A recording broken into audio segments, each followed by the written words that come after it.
La mobilisation des artisans du bâtiment, ils ont manifesté aujourd'hui partout en France. Comme vous allez le voir dans un instant à Orléans, durement touchés par la crise, ils redoutent les conséquences de la hausse de la TVA, baisse d'activité et perte d'emploi en perspective. Mais ce n'est pas le seul grief dans ce contexte difficile. Les professionnels dénoncent la concurrence qu'ils jugent déloyale des auto-entrepreneurs. Rencontre avec deux artisans du Loiret, avec Corinne Bianrosa et Alain Eudes.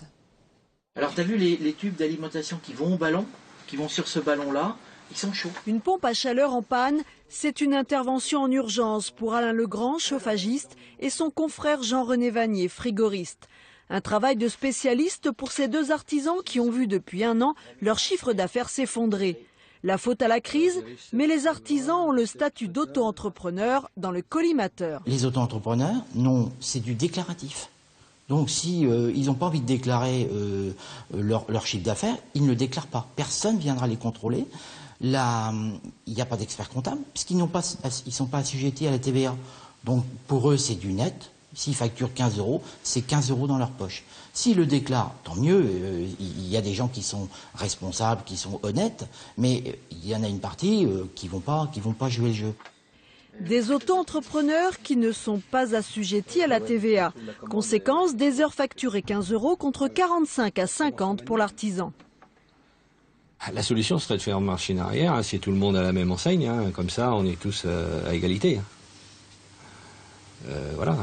Et puis peut-être d'un autre côté, essayer d'alléger les charges chez les artisans, et puis voilà, et peut-être aussi faciliter les démarches administratives pour l'installation. Mais que tout le monde soit sous la même règle. Cet après-midi, pour la première fois, Alain Legrand a manifesté. En 2012, près de 50% des installations à la Chambre régionale des métiers se sont faites avec le statut d'auto-entrepreneur.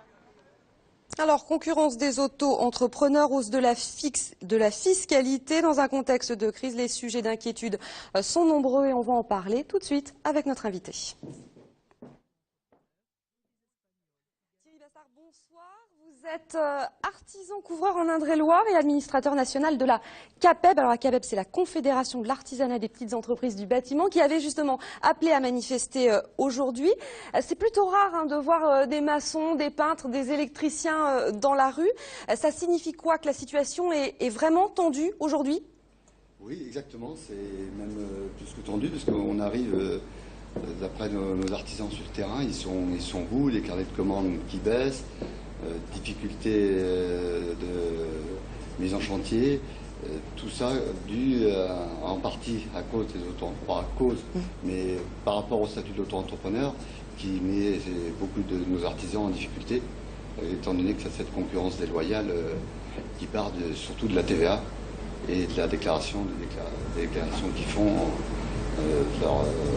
en fin d'année. On a une idée de ce que ça pourrait coûter en termes d'activité et d'emploi, cette hausse de 10 à 10% de la TVA?